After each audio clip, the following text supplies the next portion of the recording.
45 दिन हो गए हैं चन्नी साहब ਨੂੰ ਮੁੱਖ ਮੰਤਰੀ ਬਣਿਆ ਔਰ ਜਿਸ ਢੰਗ ਨਾਲ ਚੰਨੀ ਸਾਹਿਬ ਤੇ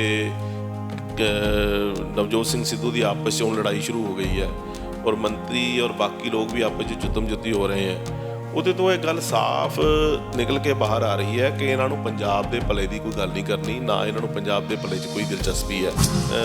ਅੱਜ ਹਾਲਾਤ ਇਹ ਨੇ ਕਿ ਅਕਾਲੀ ਦਲ ਦਾ ਵੀ ਵਿਰੋਧ ਹੋ ਰਿਹਾ ਹੈ, ਕਾਂਗਰਸ ਦਾ ਵੀ ਵਿਰੋਧ ਹੋ ਰਿਹਾ ਹੈ, ਆਮ ਆਦਮੀ ਪਾਰਟੀ ਵਾਲਿਆਂ ਦਾ ਵੀ ਵਿਰੋਧ ਹੋ ਰਿਹਾ ਹੈ। ਸੋ ਇਹ ਜਿਹੜੀ ਅਰਾਜਕਤਾ ਫੈਲੀ ਹੋਈ ਹੈ, ਇਹਦੇ ਵਿੱਚ ਇੱਕ ਗੱਲ ਵਿਚਾਰ ਕਰਨ ਵਾਲੀ ਹੈ ਕਿ ਇਹ ਕੁਝ ਗੁੰਡਾ ਅਨਸਰ ਨੇ ਜਿਹੜੇ ਇੱਕ ਦੂਜੇ ਦੇ ਵਿਰੁੱਧ ਚਿੱਕੜ ਸੁੱਟੀ ਜਾਂਦੇ ਨੇ।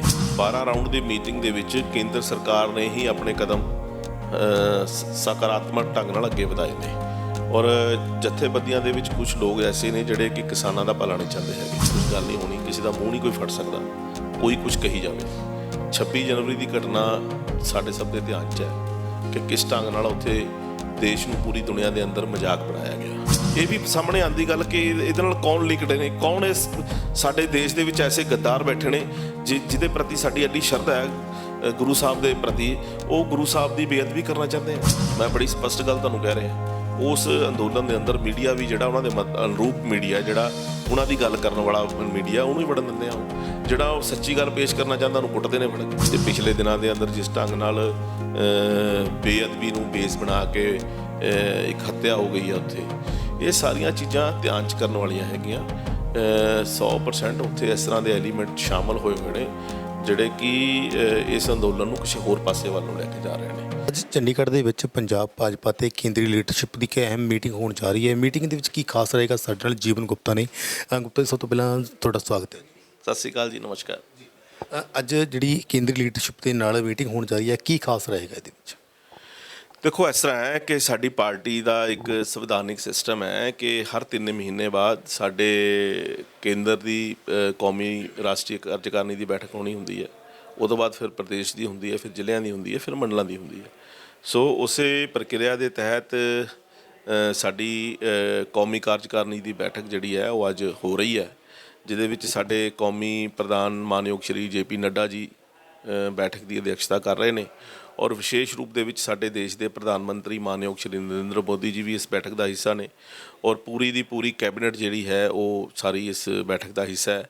ਔਰ ਇਹਦੇ ਨਾਲ ਨਾਲ ਸਾਡੇ ਕੌਮੀ ਜਿਹੜੇ ਆਫਿਸ ਬੇਅਰਰ ਨੇ ਉਹ ਵੀ ਇਸ ਬੈਠਕ ਦਾ ਹਿੱਸਾ ਨੇ ਔਰ ਸੂਬਿਆਂ ਦੇ ਅੰਦਰ ਸਾਡੇ ਸੂਬੇ ਦੇ ਪ੍ਰਧਾਨ ਸ਼੍ਰੀ ਅਸ਼ਵਨੀ ਸ਼ਰਮਾ ਜੀ, ਉਹਨਾਂ ਦੇ ਨਾਲ ਸੰਗਠਨ ਮੰਤਰੀ ਦਿਨੇਸ਼ ਜੀ, ਉਹ ਵੀ ਇਸ ਬੈਠਕ ਦੇ ਚੰਡੀਗੜ੍ਹ ਹੈੱਡ ਆਫਿਸ ਤੋਂ ਜੁੜੇ ਹੋਏ ਨੇ।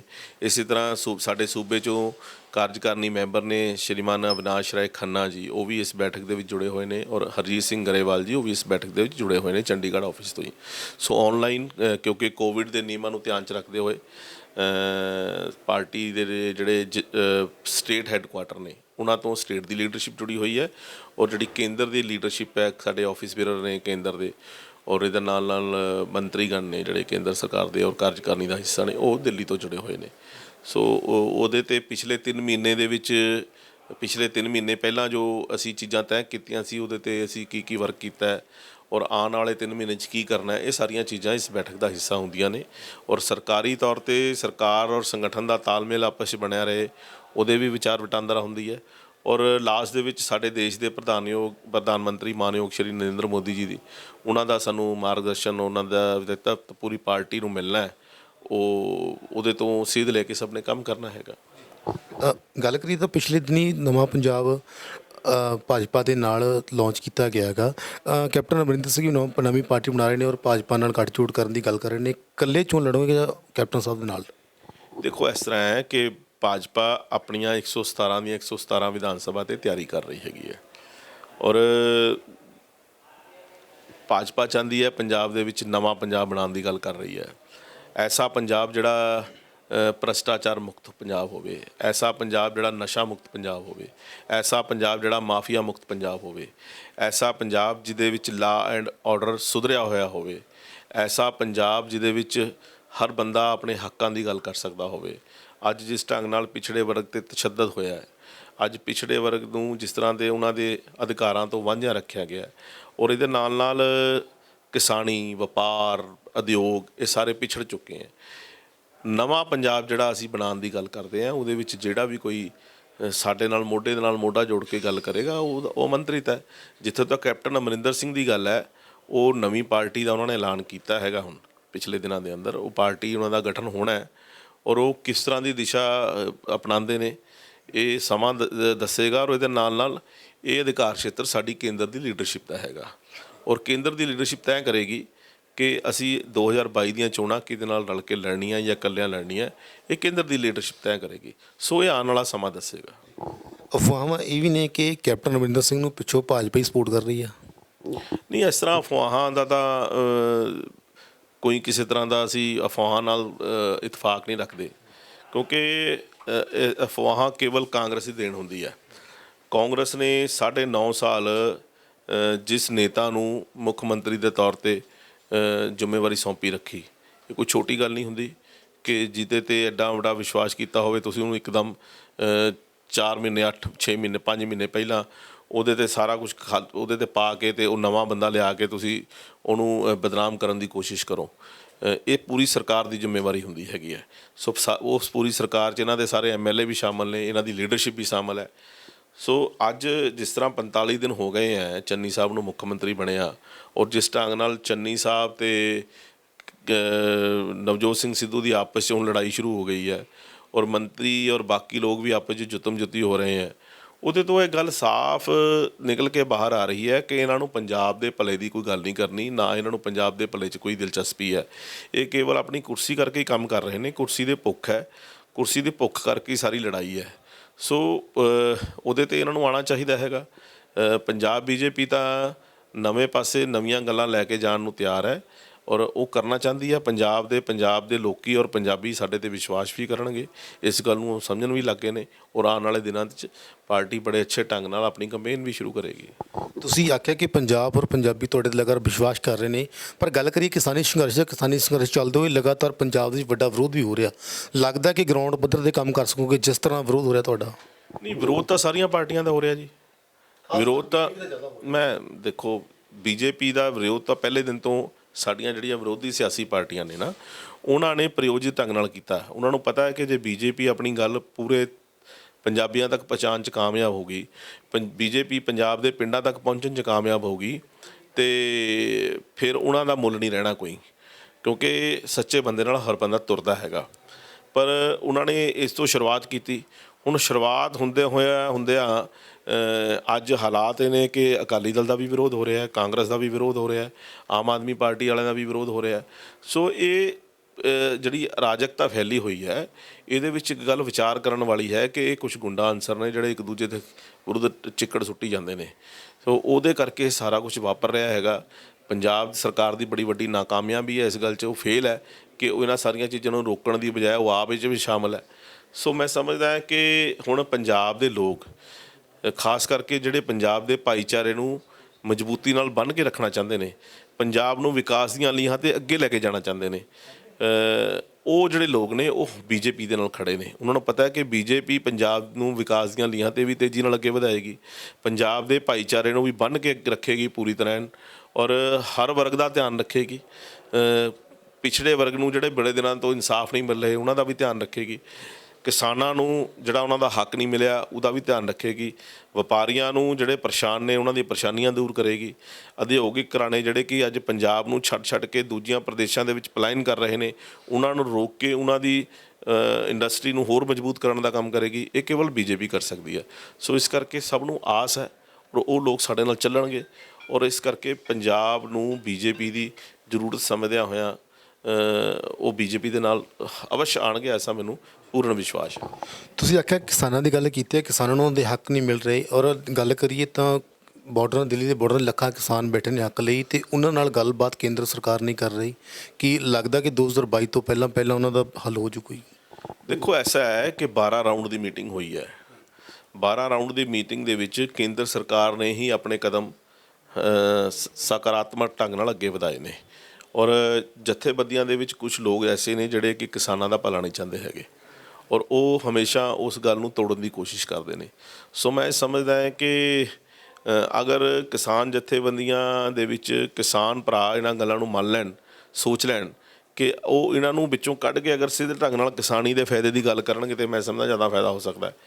ਔਰ ਅੱਜ ਜਿਸ ਢੰਗ ਨਾਲ ਉਹਨਾਂ ਨੇ ਮਾਹੌਲ ਕ੍ਰੀਏਟ ਕੀਤਾ ਪਿਆ ਹੈ ਔਰ ਬਾਰਡਰਾਂ 'ਤੇ ਵੀ ਜਿਸ ਤਰ੍ਹਾਂ ਦੇ ਘਟਨਾਕ੍ਰਮ ਵਾਰ-ਵਾਰ ਵਾਪਰ ਰਹੇ ਨੇ, ਚਾਹੇ ਉਹ 26 ਜਨਵਰੀ ਦੀ ਘਟਨਾ ਹੋਵੇ, ਚਾਹੇ ਉਹ ਇੱਕ ਗੈਂਗ ਰੇਪ ਜਿਹੜਾ ਹੈਗਾ ਸਿੱਗੂ ਬਾਰਡਰ 'ਤੇ ਹੋਇਆ ਉਹਦੀ ਗੱਲ ਹੋਵੇ, ਪਿਛਲੇ ਦਿਨਾਂ ਦੇ ਅੰਦਰ ਜਿਸ ਢੰਗ ਨਾਲ ਬੇਅਦਬੀ ਨੂੰ ਬੇਸ ਬਣਾ ਕੇ ਇੱਕ ਹੱਤਿਆ ਹੋ ਗਈ ਆ ਉੱਥੇ, ਇਹ ਸਾਰੀਆਂ ਚੀਜ਼ਾਂ ਧਿਆਨ 'ਚ ਕਰਨ ਵਾਲੀਆਂ ਹੈਗੀਆਂ। 100% ਉੱਥੇ ਇਸ ਤਰ੍ਹਾਂ ਦੇ ਐਲੀਮੈਂਟ ਸ਼ਾਮਲ ਹੋਏ ਹੋਏ ਨੇ ਜਿਹੜੇ ਕਿ ਇਸ ਅੰਦੋਲਨ ਨੂੰ ਕਿਸੇ ਹੋਰ ਪਾਸੇ ਵੱਲ ਨੂੰ ਲੈ ਕੇ ਜਾ ਰਹੇ ਨੇ। ਲਗਾਤਾਰ ਇਲਜ਼ਾਮ ਇਹ ਵੀ ਲੱਗ ਰਹੇ ਨੇ ਕਿ ਬੀਜੇਪੀ ਵੱਲੋਂ ਹੀ ਇੱਥੇ ਕੁਝ ਬੰਦੇ ਛੱਡੇ ਗਏ ਨੇ ਜਿਹੜੇ ਇਹੋ ਜਿਹੀ ਹਰਕਤਾਂ ਕਰ ਰਹੇ ਨੇ। ਨਹੀਂ ਦੇਖੋ, ਕਿਸੇ ਦੇ ਕਹਿਣ ਨਾਲ ਕੁਝ ਗੱਲ ਨਹੀਂ ਹੋਣੀ, ਕਿਸੇ ਦਾ ਮੂੰਹ ਨਹੀਂ ਕੋਈ ਫੜ ਸਕਦਾ, ਕੋਈ ਕੁਝ ਕਹੀ ਜਾਵੇ। 26 ਜਨਵਰੀ ਦੀ ਘਟਨਾ ਸਾਡੇ ਸਭ ਦੇ ਧਿਆਨ 'ਚ ਹੈ ਕਿ ਕਿਸ ਢੰਗ ਨਾਲ ਉੱਥੇ ਦੇਸ਼ ਨੂੰ ਪੂਰੀ ਦੁਨੀਆ ਦੇ ਅੰਦਰ ਮਜ਼ਾਕ ਬਣਾਇਆ ਗਿਆ ਔਰ ਉਸ ਤੋਂ ਬਾਅਦ ਜੇ ਗੈਂਗ ਰੇਪ ਹੋ ਜਾਂਦਾ ਹੈ ਉਹਦੇ ਵਿੱਚ ਜਿਸ ਢੰਗ ਦੀਆਂ ਫੋਟੋਆਂ ਸਾਹਮਣੇ ਆਈਆਂ, ਜਿਹੜੇ ਬੰਦੇ ਦੋਸ਼ੀ ਸੀਗੇ ਔਰ ਜਿਸ ਢੰਗ ਨਾਲ ਉੱਥੇ ਦੀ ਜਥੇਬੰਦੀਆਂ ਇਹਨਾਂ ਨੇ ਲੁਕਾਉਣ ਦੀ ਕੋਸ਼ਿਸ਼ ਕੀਤੀ। ਦੇਖੋ ਵੱਡੇ ਪ੍ਰਸ਼ਨ ਨੇ ਇਹਨਾਂ ਚੀਜ਼ਾਂ ਦੇ, ਸਾਨੂੰ ਸਮਝਣਾ ਪਊਗਾ ਕਿ ਅਸੀਂ ਹਰ ਗੱਲ 'ਚ ਕੇਂਦਰ ਸਰਕਾਰ ਨੂੰ ਦੋਸ਼ੀ ਠਹਿਰਾਈ ਜਾਂਦੇ ਹਾਂ। ਸੱਚਾਈ ਜੋ ਹੈ ਉਹਨੇ ਸਾਹਮਣੇ ਆਉਣਾ ਹੈਗਾ, ਸੱਚਾਈ ਨੂੰ ਕੋਈ ਨਹੀਂ ਰੋਕ ਸਕਦਾ ਹੈਗਾ। ਔਰ ਜਿਸ ਢੰਗ ਨਾਲ ਦੇਖੋ, ਮੈਂ ਕਹਿੰਦਾ ਜੀ ਉੱਥੇ ਪਹਿਲੀ ਗੱਲ ਤਾਂ ਜਿਹੜਾ ਬੇਅਦਬੀ ਨੂੰ ਬੇਸ ਬਣਾ ਕੇ ਜੋ ਉੱਥੇ ਹੋਇਆ, ਪਹਿਲਾਂ ਤਾਂ ਬੇਅਦਬੀ ਦਾ ਕੋਈ ਸਬੂਤ ਤੁਹਾਡੇ ਕੋਲ ਨਹੀਂ ਹੈਗਾ। ਫਿਰ ਚਲੋ ਜੇ ਉਹਨੇ ਐਸਾ ਕ੍ਰਿਤਕਾਂਡ ਕੀਤਾ, ਇਸ ਤੋਂ ਮਾੜੀ ਕੋਈ ਗੱਲ, ਮੈਂ ਉਹਦੀ ਘੋਰ ਨਿੰਦਾ ਕਰਦਾ। ਉਹਨੂੰ ਪਕੜ ਕੇ ਦੱਦੇ ਨਾ ਪੁਲਿਸ ਨੂੰ, ਸਬੂਤ ਦੇ ਤੌਰ 'ਤੇ ਸਾਰੀਆਂ ਚੀਜ਼ਾਂ ਬਾਹਰ ਆਉਂਦੀਆਂ, ਇਹ ਵੀ ਪਤਾ ਲੱਗਦਾ ਵੀ ਉਹਦੇ ਪਿੱਛੇ ਕੌਣ ਹੈ, ਇਹ ਵੀ ਸਾਹਮਣੇ ਆਉਂਦੀ ਗੱਲ ਕਿ ਇਹਦੇ ਨਾਲ ਕੌਣ ਲਿੰਕਡ ਨੇ, ਕੌਣ ਇਸ ਸਾਡੇ ਦੇਸ਼ ਦੇ ਵਿੱਚ ਐਸੇ ਗੱਦਾਰ ਬੈਠੇ ਨੇ ਜਿਹਦੇ ਪ੍ਰਤੀ ਸਾਡੀ ਐਡੀ ਸ਼ਰਧਾ ਹੈ ਗੁਰੂ ਸਾਹਿਬ ਦੇ ਪ੍ਰਤੀ, ਉਹ ਗੁਰੂ ਸਾਹਿਬ ਦੀ ਬੇਅਦਬੀ ਕਰਨਾ ਚਾਹੁੰਦੇ ਆ। ਕਿਉਂ ਸਾਡੇ ਧਰਮ ਨਾਲ ਉਹ ਖਿਲਵਾੜ ਕਰਨਾ ਚਾਹੁੰਦੇ ਆ? ਗੱਲ ਤਾਂ ਉਹ ਬਾਹਰ ਆਉਣੇ ਚਾਹੀਦੇ ਸੀ। ਉਹਨੂੰ ਮਾਰ ਕੇ ਤਾਂ ਉਹ ਸਬੂਤ ਹੀ ਖਤਮ ਕਰ ਦਿੱਤੇ ਗਏ। ਜੇ ਉਹਨੂੰ ਮਾਰ ਕੇ ਸਬੂਤ ਖਤਮ ਕਰ ਦਿੱਤਾ ਗਿਆ, ਇਹਦੇ 'ਤੇ ਤਾਂ ਫਿਰ ਬਹੁਤ ਵੱਡਾ ਪ੍ਰਸ਼ਨ ਪੈਦਾ ਹੁੰਦਾ। ਇਸ ਕਰਕੇ ਇਹ ਚੀਜ਼ ਦਾ ਅਧਿਕਾਰ ਕਿਸੇ ਨੂੰ ਨਹੀਂ ਹੈਗਾ ਕਿ ਤੁਸੀਂ ਅੱਜ ਇਸ ਚੀਜ਼ ਨੂੰ ਬੇਸ ਬਣਾ ਕੇ ਉਹਦੇ ਨਾਲ ਐਸਾ ਕ੍ਰਿਤਕਾਂਡ ਕਰੋ। ਇਹ ਤਾਂ ਗੁਰੂ ਸਾਹਿਬ ਨੇ ਵੀ ਨਹੀਂ ਕਿਹਾ ਹੈਗਾ। ਜੇ ਉਹਨਾਂ ਨੇ ਇੱਦਾਂ ਦਾ ਕੰਮ ਕੀਤਾ, ਉਸ ਬੰਦੇ ਨੇ, ਉਸ ਇਨਸਾਨ ਨੇ ਕੀਤਾ, ਤੇ ਉਹਨੂੰ ਪਕੜ ਕੇ ਉਹਨੂੰ ਸਜ਼ਾ ਜਿਹੜੀ ਦੇਣ ਦਾ ਕੰਮ ਉਹ ਕਾਨੂੰਨ ਕਰੇ। ਔਰ ਕਾਨੂੰਨ ਜਦੋਂ ਉਹਨੂੰ ਫੜਦਾ ਤੇ ਫਿਰ ਬਾਕੀ ਚੀਜ਼ਾਂ ਵੀ ਐਕਸਪੋਜ਼ ਹੁੰਦੀਆਂ। ਜਦੋਂ ਮਗਰ ਸਰਕਾਰ ਹੁੰਦੀ ਤੇ ਉਹ ਵੀ ਐਕਸਪੋਜ਼ ਹੋ ਜਾਣੀ ਸੀਗੀ। ਪਰ ਇਹ ਗੱਲ ਮੰਨਦੇ ਹੋ ਕਿ ਇਹ ਜਿਹੜਾ ਉੱਥੇ ਕਤਲ ਹੋਇਆ, ਇਹ ਸਿਰਫ ਸਰਕਾਰਾਂ ਦੀ ਨਲਾਇਕੀ ਕਾਰਨ ਹੋਇਆ? ਕਿਉਂਕਿ ਪਹਿਲਾਂ 200 ਬੇਅਦਬੀਆਂ ਹੋ ਚੁੱਕੀਆਂ ਨੇ, ਬਹੁਤ ਸਾਰੇ ਬੰਦੇ ਫੜੇ ਜਾ ਚੁੱਕੇ ਨੇ, ਉਹਨਾਂ ਨੂੰ ਮਾਨਸਿਕ ਰੋਗੀ ਕਹਿ ਕੇ ਛੱਡ ਦਿੱਤਾ ਜਾਂਦਾ ਹੈਗਾ। ਦੇਖੋ ਇਸ ਤਰ੍ਹਾਂ ਹੈਗਾ ਕਿ ਮਾਨਸਿਕ ਰੋਗੀ ਕਹਿ ਕੇ ਛੱਡਤਾ ਜਾਂਦਾ, ਇਹ ਤਾਂ ਪ੍ਰਤੱਖ ਰੂਪ 'ਚ ਚੀਜ਼ਾਂ ਹੈਗੀਆਂ। ਜਿਹੜਾ ਉੱਥੇ ਵੀ ਇਸ ਤਰ੍ਹਾਂ ਦੀ ਕੋਈ ਘਟਨਾ ਵਾਪਰੀ ਹੈ, ਉਹਨੂੰ ਇਸ ਢੰਗ ਨਾਲ ਨਹੀਂ ਅਸੀਂ ਦੇਖ ਸਕਦੇ, ਉਹਨੂੰ ਦੂਜੇ ਪੱਖ ਨਾਲ ਦੇਖਣਾ ਚਾਹੀਦਾ ਸਾਨੂੰ। ਸਰਕਾਰ ਉੱਥੇ ਕਿਸੇ ਨੂੰ ਐਂਟਰ ਤਾਂ ਹੋਣ ਨਹੀਂ ਦਿੰਦੇ। ਉੱਥੇ ਤਾਂ ਮੀਡੀਆ ਵੀ ਉਹਨਾਂ ਦੀ ਮਰਜ਼ੀ ਨਾਲ ਜਾਂਦਾ। ਮੈਂ ਬੜੀ ਸਪਸ਼ਟ ਗੱਲ ਤੁਹਾਨੂੰ ਕਹਿ ਰਿਹਾ। ਉਸ ਅੰਦੋਲਨ ਦੇ ਅੰਦਰ ਮੀਡੀਆ ਵੀ ਜਿਹੜਾ ਉਹਨਾਂ ਦੇ ਅਨੁਰੂਪ ਮੀਡੀਆ, ਜਿਹੜਾ ਉਹਨਾਂ ਦੀ ਗੱਲ ਕਰਨ ਵਾਲਾ ਮੀਡੀਆ, ਉਹਨੂੰ ਹੀ ਵੜਨ ਦਿੰਦੇ ਆ। ਉਹ ਜਿਹੜਾ ਉਹ ਸੱਚੀ ਗੱਲ ਪੇਸ਼ ਕਰਨਾ ਚਾਹੁੰਦਾ ਉਹਨੂੰ ਕੁੱਟਦੇ ਨੇ ਫੜ ਕੇ। ਸੋ ਇਸ ਕਰਕੇ ਇਹ ਗੱਲ ਵਿਚਾਰ ਕਰਨ ਦੀ ਹੈਗੀ ਹੈ ਕਿ ਕਿਉਂ ਐਸਾ ਕਰਦੇ ਨੇ। ਜਦੋਂ ਆਜ਼ਾਦੀ ਹੈ ਤਾਂ ਸਭ ਵਾਸਤੇ ਆਜ਼ਾਦੀ ਹੈ, ਲੋਕਤੰਤਰ ਸਭ ਵਾਸਤੇ ਹੈ। ਲੋਕਤੰਤਰ ਇੱਕ ਵਾਸਤੇ ਨਹੀਂ ਹੈਗੇ। ਜੇ ਉਹਨਾਂ ਨੂੰ ਅਧਿਕਾਰ ਹੈ ਧਰਨਾ ਲਾਉਣ ਦਾ, ਤਾਂ ਸਾਨੂੰ ਵੀ ਅਧਿਕਾਰ ਆਪਣੀ ਗੱਲ ਕਰਨ ਦਾ। ਸਾਨੂੰ ਕਿਉਂ ਰੋਕ ਰਹੇ ਨੇ ਉਹ ਆਪਣੀ ਗੱਲ ਕਰਨ ਤੋਂ? ਕਿਉਂ ਸਾਡੇ MLA ਦੇ ਕੱਪੜੇ ਫਾੜਦੇ ਨੇ? ਕਿਉਂ ਸਾਡੇ ਲੀਡਰਾਂ 'ਤੇ ਹਮਲੇ ਕਰਾ ਰਹੇ ਨੇ? ਕਿਉਂ ਸਾਡੇ ਉਹ ਲੀਡਰ ਨਾਲ ਭੱਦਾ ਵਿਵਹਾਰ ਕਰ ਰਹੇ ਨੇ? ਇਹ ਜਨਤਾ ਫੈਸਲਾ ਕਰੇਗੀ ਉਹਨਾਂ ਆਉਣ ਵਾਲੇ ਦਿਨਾਂ 'ਚ। ਸਾਡੇ ਸਾਹਮਣੇ ਇੱਕ ਵੱਡੀ ਮਿਸਾਲ ਹੈ ਕਿ ਹੁਣ ਆ ਵਿਧਾਨ ਸਭਾ ਇਲੈਕਸ਼ਨ ਹੋਏ ਹਰਿਆਣੇ ਦੇ ਅੰਦਰ, ਬਾਈ ਇਲੈਕਸ਼ਨ, ਜਿਹੜੀ ਐਲਾਨਾਬਾਦ ਸੀਟ ਪਿਛਲੀ ਵਾਰੀ ਜਿਸ ਬੰਦੇ ਨੇ ਰਿਜ਼ਾਈਨ ਕੀਤਾ ਸੀਗਾ, ਉਹੀ ਬੰਦਾ ਹੁਣ ਦੁਬਾਰਾ ਫਿਰ ਜਿੱਤ ਕੇ ਆ ਗਿਆ। ਜੇ ਉਹਨੂੰ ਇੰਨਾ ਸੀ ਪਹਿਲਾਂ ਤਾਂ ਹੁਣ ਇਲੈਕਸ਼ਨ ਨਾਲ ਲੜਦਾ। ਦੇਖੋ ਨਾ, ਅਸੀਂ ਕਿੰਨੀ ਕੁ ਗੰਦੀ ਪੋਲੀਟਿਕਸ 'ਤੇ ਜਾਣਾ ਹੈਗਾ। ਫਿਰ ਦੂਜੀ ਵਾਰੀ ਪਹਿਲਾਂ ਨਾਲੋਂ 11,000 ਵੋਟ ਘੱਟ ਮਿਲੇ ਆ, BJP ਨੂੰ 11,000 ਵੋਟ ਵੱਧ ਮਿਲੇ ਆ। ਅਤੇ ਉਹ ਪੱਕਾ ਉਹਨਾਂ ਦਾ ਇਲਾਕਾ ਹੈ। ਐਲਾਨਾਬਾਦ ਪਰੰਪਰਾਗਤ ਸੀਟ ਹੈ ਨਲੋਂ ਦੀ। ਔਰ ਉਹ ਤੋਂ ਬਾਅਦ ਉਹ ਸਾਰਾ ਰੂਰਲ ਇਲਾਕਾ, ਕਿਸਾਨੀ ਇਲਾਕਾ ਹੈਗਾ। ਉਹਦੇ ਵਿੱਚ BJP ਦੇ ਵੋਟ ਕਿਸਾਨਾਂ ਨੇ ਵਧਾਏ ਆ, ਘਟਾਏ ਨਹੀਂ ਹੈਗੇ। ਇਸ ਕਰਕੇ ਇਹ ਗੱਲ ਨੂੰ ਥੋੜ੍ਹਾ ਸਮਝਣ ਦੀ ਜ਼ਰੂਰਤ ਹੈਗੀ ਹੈ। ਪਿਛਲੇ ਦਿਨ ਹਿਮਾਚਲ 'ਚ ਵੀ ਬਾਈ ਇਲੈਕਸ਼ਨ ਹੋਇਆ ਅਤੇ ਉੱਥੇ ਵੀ ਤਾਂ BJP ਨੂੰ ਹਾਰ ਮਿਲੀ ਆ। ਦੇਖੋ, ਮੈਂ ਇੱਕ ਦੋਨੇ ਪੱਖ ਨੇ, ਦੋਨੇ ਪੱਖ ਹੈ। ਕਿਤੇ ਐਂਟੀ ਇੰਕੰਬੈਂਸੀ ਵੀ ਹੋ ਸਕਦੀ ਹੈ, ਪਰ ਉੱਥੇ ਕਿਸਾਨੀ ਇਸ਼ੂ ਹਾਵੀ ਨਹੀਂ ਸੀਗਾ ਕਿਤੇ। ਮੈਂ ਕਿਸਾਨੀ ਇਸ਼ੂ ਦੀ ਗੱਲ ਕਰ ਰਿਹਾ, ਜਿਸ ਇਸ਼ੂ 'ਤੇ ਆਪਾਂ ਅੱਜ ਤੁਸੀਂ ਮੈਨੂੰ ਸਵਾਲ ਕਰ ਰਹੇ ਹੋ। ਉੱਥੇ ਦਾ ਕਿਸਾਨੀ ਇਸ਼ੂ ਕੋਈ ਹਾਵੀ ਨਹੀਂ ਸੀਗਾ। ਹਿਮਾਚਲ ਦੇ ਅੰਦਰ ਕਿਤੇ ਹਾਵੀ ਨਹੀਂ ਹੈਗਾ। ਕਈ ਚੀਜ਼ਾਂ ਹੈਗੀਆਂ। ਐਂਟੀ ਇੰਕੰਬੈਂਸੀ ਵੀ ਸਰਕਾਰ ਹੈ ਉੱਥੇ BJP ਦੀ, ਉਹ 'ਚ ਐਂਟੀ ਇੰਕੰਬੈਂਸੀ ਇਫੈਕਟ ਹੋ ਸਕਦਾ ਹੈ। ਮਗਰ ਜਿਸ ਢੰਗ ਨਾਲ ਹਰਿਆਣਾ ਦੇ ਅੰਦਰ, ਐਲਾਨਾਬਾਦ ਦੇ ਅੰਦਰ ਇਹ ਕਹਿ ਰਹੇ ਸੀ ਕਿ BJP ਦੇ ਕੈਂਡੀਡੇਟ ਦੀ ਜ਼ਮਾਨਤ ਜ਼ਬਤ ਹੋਣ ਵਾਲੀ ਹੈ, ਉਹ ਪਹਿਲਾਂ ਨਾਲੋਂ 11,000 ਵੋਟ ਵੱਧ ਲੈ ਕੇ ਗਿਆ ਹੈਗਾ। ਸੋ ਇਹ ਵੀ ਵਿਚਾਰ ਕਰਨ ਵਾਲੀ ਗੱਲ ਹੈ। ਇਸ ਕਰਕੇ ਕਿਸਾਨ ਅੰਦੋਲਨ ਦੀ ਆੜ ਦੇ ਵਿੱਚ ਕਿੰਨਾ ਕੁ ਬੀਜੇਪੀ ਨੂੰ ਬਦਨਾਮ ਕਰਨ ਦੀ ਕੋਸ਼ਿਸ਼ ਕਰਨੀ ਹੈ ਉਹ ਤੁਹਾਡੇ ਸਾਹਮਣੇ ਹੈ। ਇਸ ਕਰਕੇ ਪ੍ਰਤੱਖ ਨੂੰ ਪ੍ਰਮਾਣ ਦੀ ਜ਼ਰੂਰਤ ਨਹੀਂ ਹੈਗੀ, ਪ੍ਰਤੱਖ ਤਾਂ ਇਹੀ ਹੈ ਜੋ ਮੈਂ ਦੱਸ ਰਿਹਾ ਤੁਹਾਨੂੰ। ਲਾਸਟ ਸਵਾਲ, ਅਕਾਲੀ ਦਲ ਨਾਲੋਂ ਵੱਖ ਹੋਣ ਤੋਂ ਬਾਅਦ ਪਹਿਲੀ ਵਾਰ ਇਲੈਕਸ਼ਨ ਲੜ ਰਹੇ ਹੋ ਇਕੱਲੇ, ਲੱਗਦਾ ਵੀ ਪੂਰਾ ਪਾ ਲਓਗੇ? ਕਿਉਂ ਨਹੀਂ ਪਾਵਾਂਗੇ? ਪੂਰਾ 100% ਪੂਰਾ ਪਾਵਾਂਗੇ। ਬੀਜੇਪੀ ਨੂੰ ਰੋਕਿਆ ਇਸ ਕਰਕੇ ਜਾ ਰਿਹਾ ਹੈ, ਬੀਜੇਪੀ ਦਾ ਗਲਾ ਇਸ ਕਰਕੇ ਘੁੱਟਣ ਦੀ ਕੋਸ਼ਿਸ਼ ਕੀਤੀ ਜਾ ਰਹੀ ਹੈ ਕਿ ਉਹ ਆਪਣੀ ਗੱਲ ਨਾ ਕਹਿ ਸਕਣ। ਸਾਨੂੰ ਸਾਡੀ ਗੱਲ ਨੂੰ ਪੂਰੀ ਤਰ੍ਹਾਂ ਕਹਿਣ ਦਿਓ ਨਾ। ਕਿਉਂ ਡਰ ਲੱਗਦਾ ਬੀਜੇਪੀ ਤੋਂ? ਮੈਂ ਤੁਹਾਡੇ ਕੈਮਰੇ ਦੇ ਸਾਹਮਣੇ ਗੱਲ ਕਰ ਰਿਹਾ, ਸਾਨੂੰ ਸਾਡੀ ਗੱਲ ਨੂੰ ਪੂਰੀ ਤਰ੍ਹਾਂ ਕਹਿਣ ਦਿਓ। ਅਸੀਂ ਸਾਡੀ ਗੱਲ ਨੂੰ ਲੋਕਾਂ ਨੂੰ ਸੁਣ ਲੈਣ ਦਿਓ। ਜੇ ਲੋਕਾਂ ਨੂੰ ਚੰਗਾ ਲੱਗੂਗਾ 2022 'ਚ ਸਾਨੂੰ ਵੋਟਾਂ ਪਾ ਦੇਣਗੇ, ਨਹੀਂ ਚੰਗਾ ਵੋਟ ਨਹੀਂ ਪਾਉਣਗੇ। ਸਾਡੀ ਗੱਲ ਨੂੰ ਕਹਿਣ ਤੋਂ ਰੋਕਿਆ ਜਾ ਰਿਹਾ, ਇਹੀ ਇੱਕ ਬਹੁਤ ਵੱਡਾ ਪ੍ਰਸ਼ਨ ਹੈ। ਸੋ ਇਸ ਸਾਡੇ ਨਾਲ ਜੀਵਨ ਗੁਪਤਾ, ਜਿਨ੍ਹਾਂ ਦਾ ਕਹਿਣਾ ਕਿ ਅਕਾਲੀ ਦਲ ਨੂੰ ਵੱਖ ਹੋਣ ਤੋਂ ਬਾਅਦ ਉਹ ਪਹਿਲੀ ਵਾਰ ਇਲੈਕਸ਼ਨ ਲੜ ਰਹੇ ਨੇ ਔਰ ਉਹਨਾਂ ਦੀ ਗੱਲ ਕਹਿਣ ਤੋਂ ਵੱਖ-ਵੱਖ ਪਾਰਟੀਆਂ ਵੱਲੋਂ ਰੋਕਿਆ ਜਾ ਰਿਹਾ ਔਰ ਉਹਨਾਂ ਨੂੰ ਹੱਕ ਹੋਣਾ ਚਾਹੀਦਾ ਕਿ ਉਹ ਆਪਣੀ ਗੱਲ ਕਹਿਣ। ਕੈਮਰਾਮੈਨ ਸ਼ਸ਼ੀਪਾਲ ਦੇ ਨਾਲ ਚੰਡੀਗੜ੍ਹ ਤੋਂ ਰਿਸ਼ੀ ਸਿੰਘ ਰਾਹੀ, FYI ਮੀਡੀਆ।